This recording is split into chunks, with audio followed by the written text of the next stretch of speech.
ಮಾನ್ಯರೇ, 7/1/2026 ಬುಧವಾರ ನಾನು ಈ ದಿವಸ ಬಂಗಾರಪೇಟೆಯಲ್ಲಿ ಇದ್ದೇನೆ. ಇಲ್ಲಿ ತ್ಯಾಗರಾಜ ಆರಾಧನೋತ್ಸವಕ್ಕೋಸ್ಕರ ಬಂದಿದ್ದೀನಿ.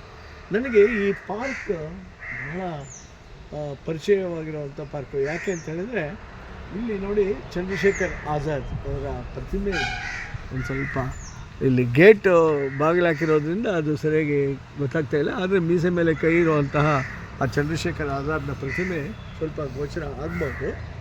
ಯಾಕೆ ಅಂತ ಹೇಳಿದ್ರೆ, ಇದರ ಪ್ರಾರಂಭಕ್ಕೆ ನಾನು ಬಂದಿದ್ದೆ, ಇದರ ಪ್ರಾರಂಭೋತ್ಸವಕ್ಕೆ ನಾನು ಬಂದಿದ್ದೆ. ನಾನು ಅತಿಥಿ. ಆವಾಗ ನನ್ನ ಜೊತೆಯಲ್ಲಿ ಅತಿಥಿಗಳು ಯಾರು ಅಂತ ಹೇಳಿದ್ರೆ, ಅಜಯ ಬರೆದಂತಹ ಬಾಬು ಕೃಷ್ಣಮೂರ್ತಿ ಅವರು. ಬಾಬು ಕೃಷ್ಣಮೂರ್ತಿ ಅವ್ರನ್ನ ಕರೆಸಿದ್ರು, ನನ್ನನ್ನು ಕರೆಸಿದ್ರು.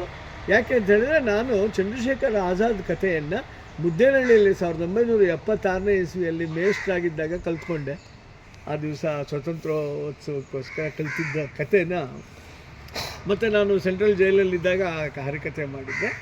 ಅದಕ್ಕೋಸ್ಕರ ಇಡೀ ಡಿಸ್ಟ್ರಿಕ್ಟಲ್ಲಿ ಆವಾಗ ಅವಿಭಜಿತ ಕೋಲಾರ ಜಿಲ್ಲೆಯಲ್ಲಿ ನಾನೊಬ್ಬರೇ ಚಂದ್ರಶೇಖರ್ ಆಜಾದ್ ಬಗ್ಗೆ ಕಥೆ ಮಾಡ್ತಾಯಿದ್ದಿದ್ದು ಹರಿಕಥೆ ರೂಪದಲ್ಲಿ.